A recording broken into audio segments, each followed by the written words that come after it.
é um Estado democrático de direito. Estado democrático de direito? Eu, hein? O que é isso?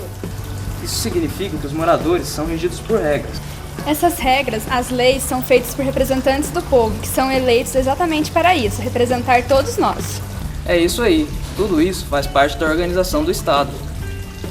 Tema de hoje: organização do Estado. O Estado brasileiro, ou seja, o Brasil, é organizado assim: a União, que é o país todo. Aí vem os estados, como Minas Gerais, Ceará e Distrito Federal, e os municípios. Cada estado é autônomo, ou seja, cada um tem sua competência para agir. Ah, mas isso todo mundo já sabe. Não, senhor. Muitas pessoas confundem estados e Distrito Federal. Não há vergonha nenhuma em não saber. Quanto mais a gente aprende, mais podemos lutar por nossos direitos. Isso tudo é cidadania. O país como um todo é chamado de União. Ele é administrado pelo governo federal. São 27 unidades federativas. O Distrito Federal é administrado pelo governo distrital e os estados pelo governo estadual. Os estados, por sua vez, são divididos em municípios, que são administrados por governos municipais. E essa história de 3 poderes? O que é isso? Eu sei. O legislativo, o executivo e o judiciário. Esses poderes são independentes, um não interfere no outro. Mas quem faz isso aqui nessa história toda? Os representantes do poder legislativo e do executivo são eleitos por voto popular. Já os membros do poder judiciário iniciam suas carreiras por meio de concurso público, não pelo voto. O poder legislativo.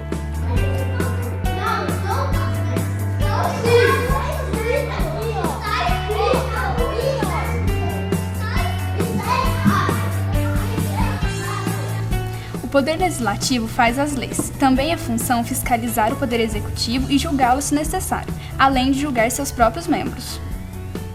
No Brasil, o poder legislativo é composto pelo Senado Federal, com representantes do Estado e do Distrito Federal.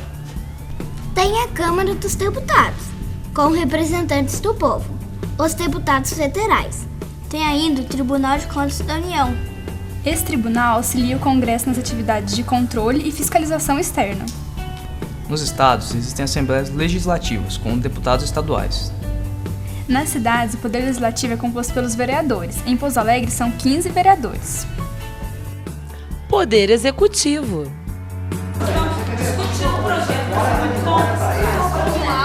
O poder executivo tem a função de executar leis já existentes. Ele também implementa novas leis, de acordo com a necessidade do Estado e do povo. No país todo, o chefe do poder executivo é o presidente. Nos estados, o poder executivo é comandado pelos governadores. E nas cidades? Na cidade, o chefe do poder executivo é o prefeito. O mais legal de tudo isso é que é o povo que escolhe todos esses representantes. É por isso que o voto é tão importante, né? Poder judiciário. O poder judiciário é composto por ministros, desembargadores e juízes. Eles têm a função de julgar, a partir das leis criadas pelo poder legislativo. Ou seja, são independentes, mas apesar disso, a função de um está ligada à função de outro. Por isso, o Estado é organizado assim, como se fosse o motor de um carro. Para tudo dar certo, cada peça deve funcionar direitinho.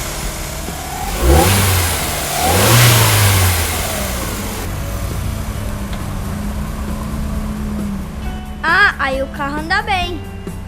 A administração pública. Esses 3 poderes trabalham com a colaboração dos servidores públicos. Obedecem sempre aos princípios constitucionais: legalidade, impessoalidade, moralidade, publicidade e eficiência.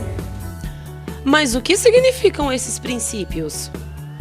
Para que um ato da administração pública tenha validade, é preciso uma lei que regulamente o assunto.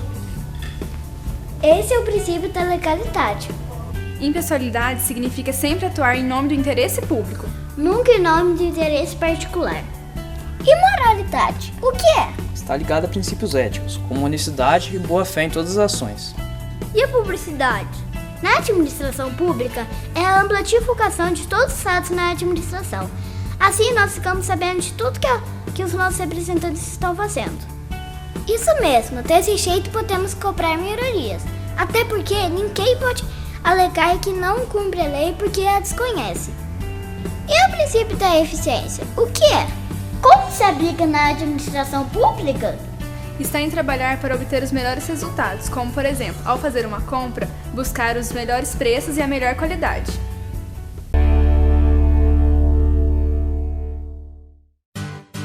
Você tem perguntas para fazer ao Legislativo?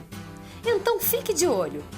O Pergunte ao seu representante está chegando até você. Toda vez que você encontrar uma tenda da Ouvidoria da Câmara em praça pública, pode perguntar.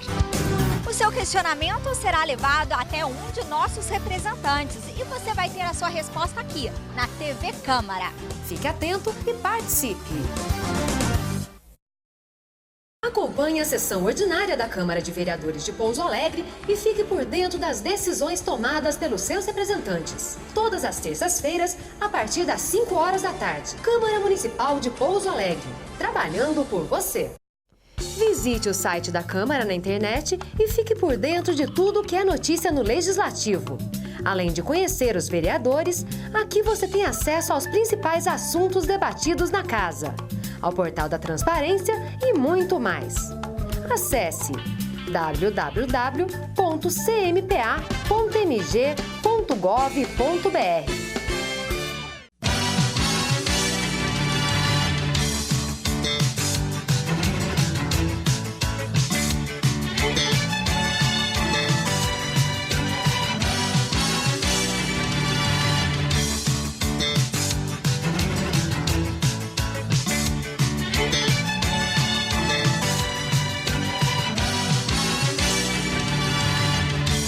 Escola do Legislativo Professor Rômulo Coelho. Desde 2006, aqui o futuro tem voz.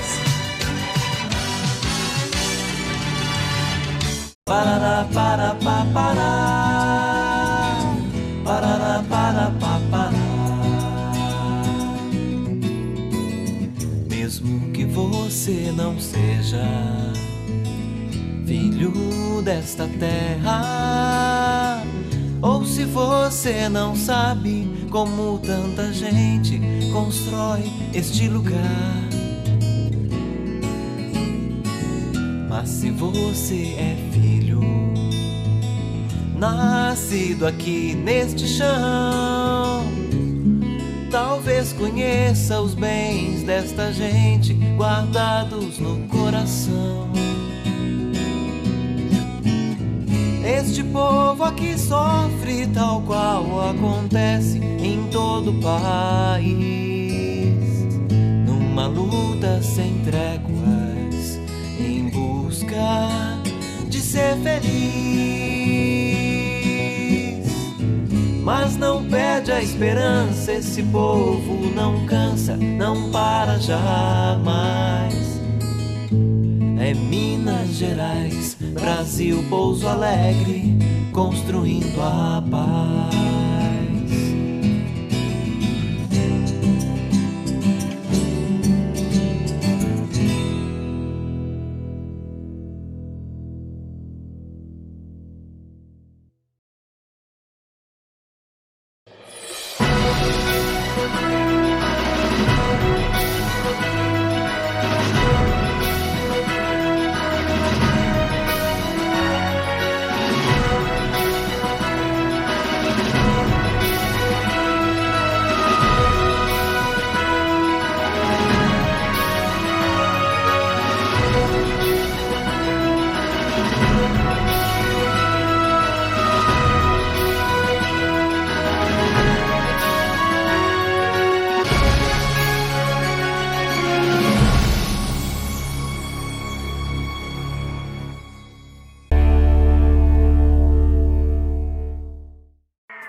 bate-papo do Telecidadania de hoje, nós vamos falar um pouco mais sobre a organização do Estado brasileiro.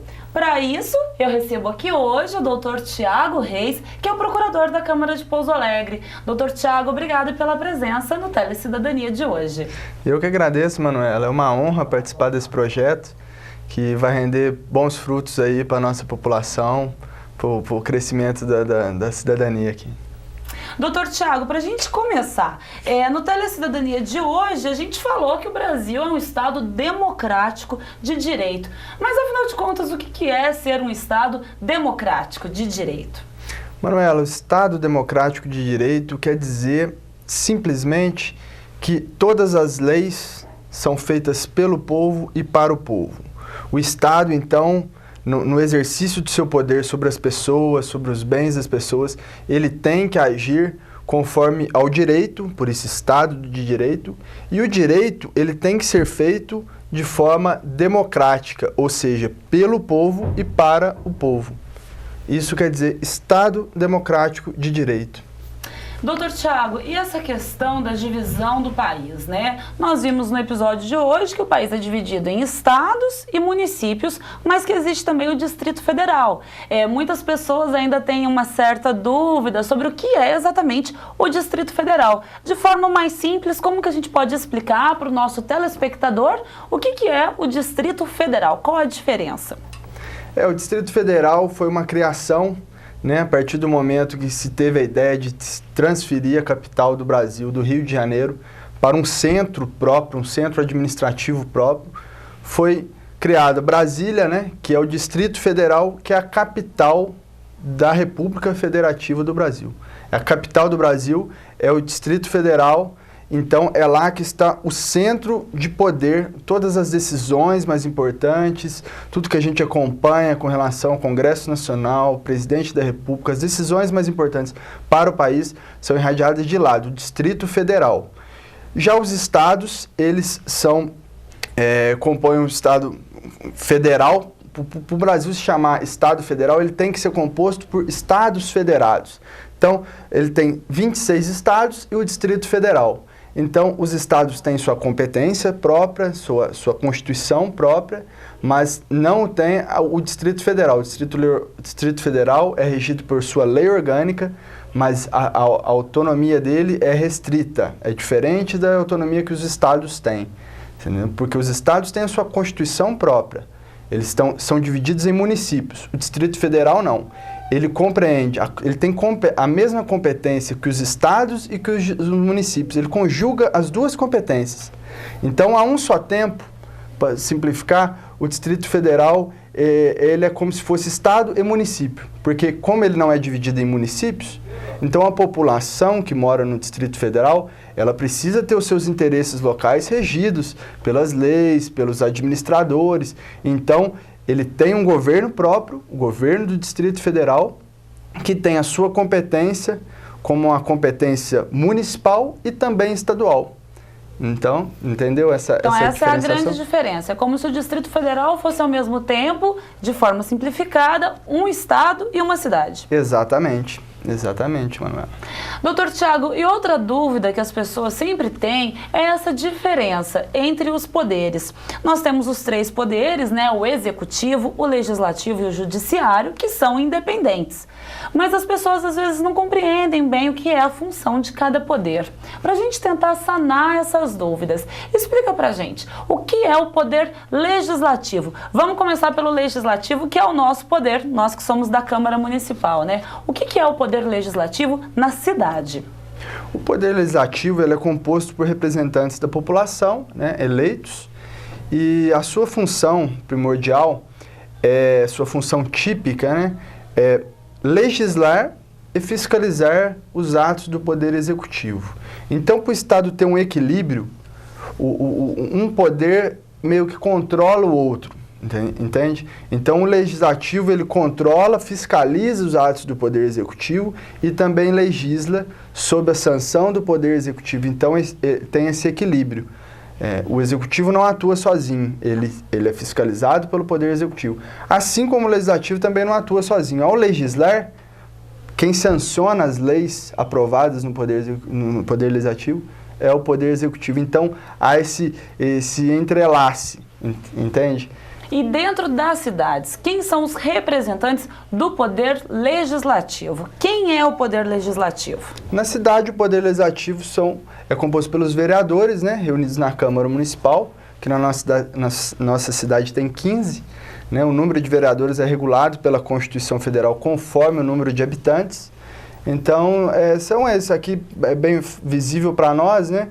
No plano municipal, o Poder Legislativo é composto pela Câmara Municipal, que é formada pelos vereadores. Doutor Tiago, e no Estado? Por exemplo, no Estado de Minas, quem compõe o Poder Legislativo? No Estado, são as Assembleias Legislativas, né? São deputados eleitos também pelo voto popular. E, então, de 4 em 4 anos, tem as eleições para os deputados estaduais, né? Que as eleições para deputados estaduais, como nós lembramos, é junto com as eleições dos deputados federais, dos senadores, presidente e governadores. Doutor Tiago, e o poder legislativo no país como um todo, né? No Brasil, quem representa o poder legislativo no Brasil? Quem faz as leis do país? É o Congresso Nacional, né? O nosso Congresso Nacional é bicameral. O que é isso? São duas câmaras legislativas, que é a Câmara dos Deputados e o Senado Federal. Então, uma lei, ela sempre passa pelas duas casas. É a casa iniciadora, vamos supor que um deputado federal propôs uma lei. Então, o processo legislativo iniciou-se na Câmara dos Deputados. Essa casa é chamada de casa iniciadora do processo legislativo. E aí, aprovada essa lei na Câmara dos Deputados, ela passa para o Senado Federal, que aí, nesse caso, é a casa revisora. Ela vai rever aquele projeto de lei aprovado na Câmara dos Deputados e chancelar, terminar de aprovar ou rejeitar. Se rejeitar, ele volta para a casa iniciadora e aí tem certos trâmites. Ou ele é rejeitado ou ele retorna para a nova deliberação. Então, todas as leis federais têm que passar pelas duas casas? Sim, pelas duas casas. E um detalhe importante, Manuela, que a Câmara dos Deputados é formada por representantes do povo. Já o Senado Federal são representantes dos estados. O que é isso? A Câmara dos Deputados, a eleição para os deputados, ou melhor, o número de deputados é regrado conforme a população do estado. Entende? Então, estados que têm maior população vai ter mais deputados federais. Estados com menor população vão ter menos deputados. Então, são representantes do povo. O número de deputados é diretamente ligado ao número da população. Diferentemente, os senadores. Senadores são 3 por estado. Não importa se é o Acre ou se é o estado de São Paulo. São 3 para o Acre, 3 para São Paulo. Então, são representantes dos estados nos assuntos de competência federal. Perfeito, doutor Tiago. Nós vamos fazer um intervalo agora e daqui a pouquinho a gente volta com mais Telecidadania. Lembrando que o nosso assunto de hoje é a organização do Estado brasileiro. Daqui a pouquinho a gente volta. Você tem perguntas para fazer ao Legislativo? Então fique de olho. O Pergunte ao seu representante está chegando até você. Toda vez que você encontrar uma tenda da Ouvidoria da Câmara em praça pública, pode perguntar. O seu questionamento será levado até um de nossos representantes e você vai ter a sua resposta aqui, na TV Câmara. Fique atento e participe! Acompanhe a sessão ordinária da Câmara de Vereadores de Pouso Alegre e fique por dentro das decisões tomadas pelos seus representantes. Todas as terças-feiras, a partir das 5 horas da tarde. Câmara Municipal de Pouso Alegre, trabalhando por você. Visite o site da Câmara na internet e fique por dentro de tudo que é notícia no Legislativo. Além de conhecer os vereadores, aqui você tem acesso aos principais assuntos debatidos na Casa, ao portal da Transparência e muito mais. Acesse www.cmpa.mg.gov.br.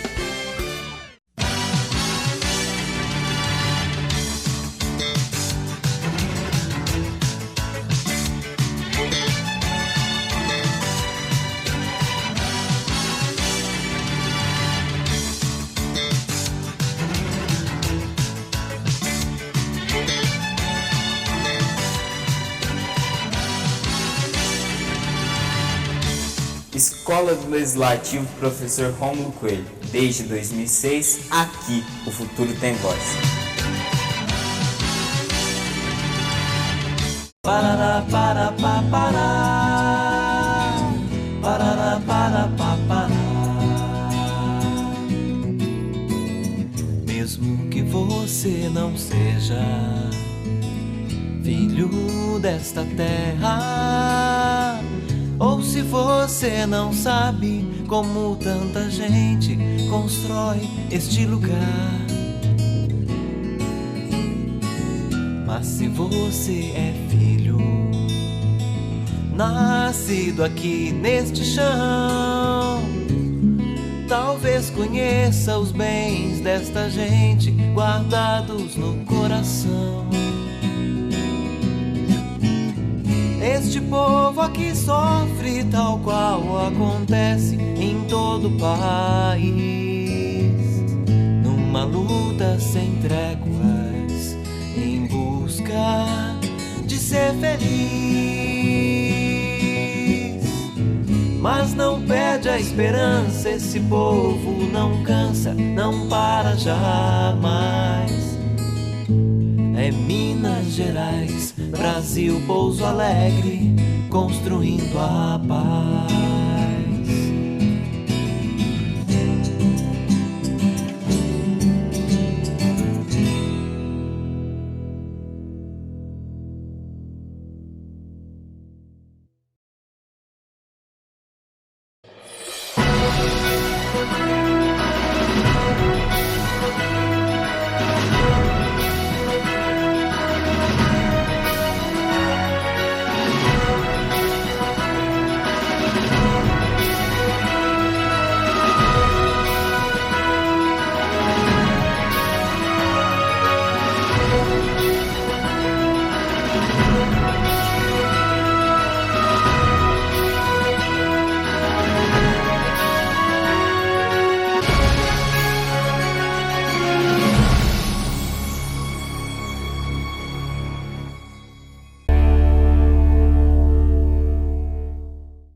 Nós voltamos com o Telecidadania de hoje.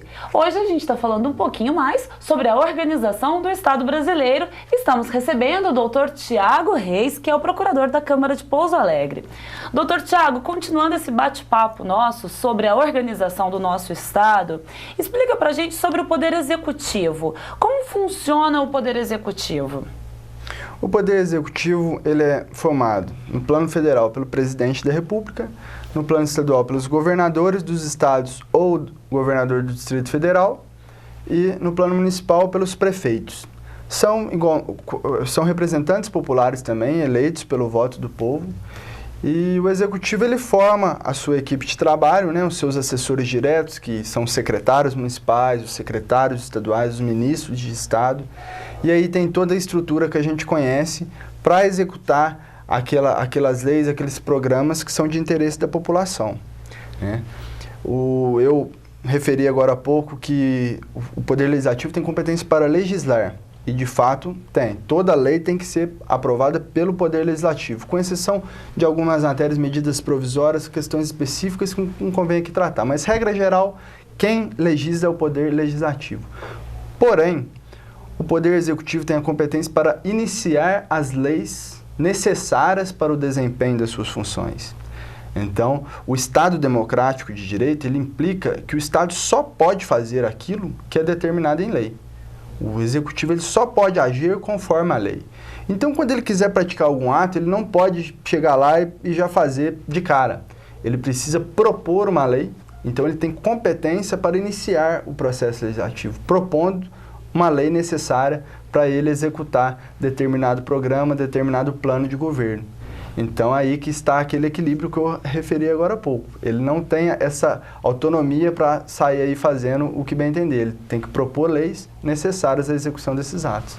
Doutor Tiago, então é interessante ficar claro, né, para as pessoas, dando um exemplo, como o exemplo que nós vimos agora há pouco no episódio de hoje, que acaba que o nosso Estado funciona como um motor, né? Se cada peça funcionar corretamente, o todo vai funcionar corretamente. É isso mesmo? Exatamente, Manana. Você simplificou o preceito constitucional de que são poderes independentes e harmônicos entre si. Então, nesse equilíbrio, nessa harmonia que a gente está trabalhando, sobre essa harmonia, sobre esse equilíbrio que há no desempenho, na máquina do Estado, como nós falamos mesmo. Então, foi uma metáfora muito interessante mesmo. São motores que só funciona se estiverem todos interligados. Exatamente. E sobre tanto o legislativo quanto o executivo, né, o que nós percebemos é que eles são eleitos pelo povo, né, doutor Tiago?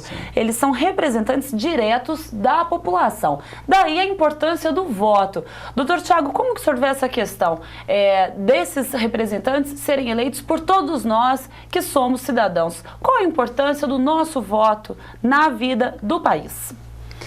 Manuela, tudo que nós estamos tratando aqui são decorrência daquilo que os nossos representantes fizeram. Então, se nós temos aqui uma Constituição e podemos ficar horas e dias falando sobre ela, são os nossos representantes que a promulgaram, que a fizeram.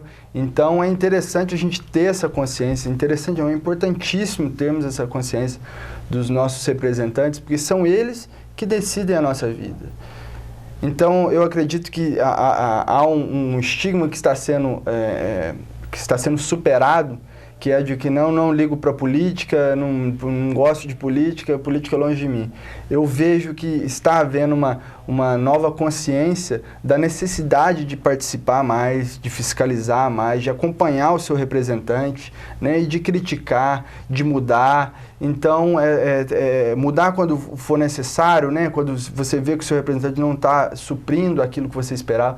Então, esse acompanhamento é essencial para a cidadania, para a democracia. E voltando então a essa questão dos 3 poderes, o último poder que a gente pode citar é o poder judiciário.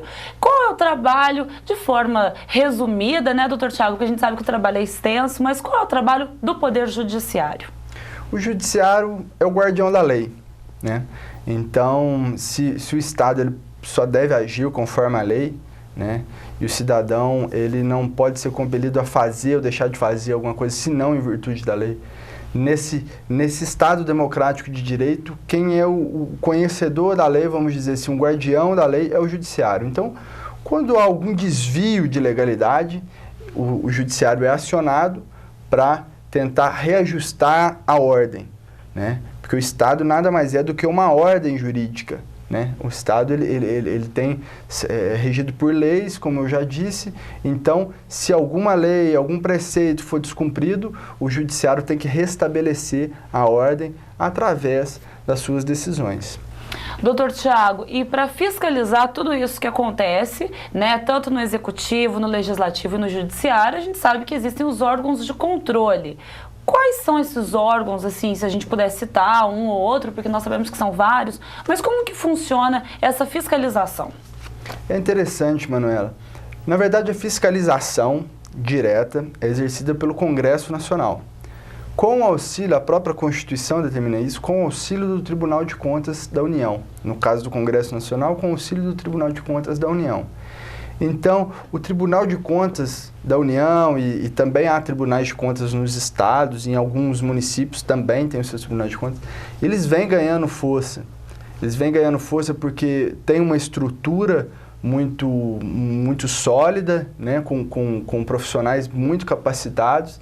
Então, são eles que têm ganhado notoriedade aí na fiscalização das contas públicas e atuado de forma muito proeficiente para garantir essa fiscalização das contas públicas. Então, o Congresso Nacional com o Tribunal de Contas da União, eles fiscalizam as contas do Executivo. Aí você poderia perguntar, mas e o cidadão está fora desse controle? Não. Todo cidadão, partido político, associação, sindicato, pode apresentar ao Tribunal de Contas da União alguma impugnação, alguma questão que não foi esclarecida, apresentar denúncias, vamos dizer assim, ao Tribunal de Contas da União, que vai fiscalizar, que vai apurar aquela denúncia e dar uma resposta efetiva. Então, quer dizer que um cidadão comum, se ele não está de acordo com alguma conta que ele viu, ou alguma compra, algo que o governo estadual, federal ou municipal tenha feito, se ele não concorda com aquilo, ele pode pedir um esclarecimento, é isso? Perfeitamente, perfeitamente.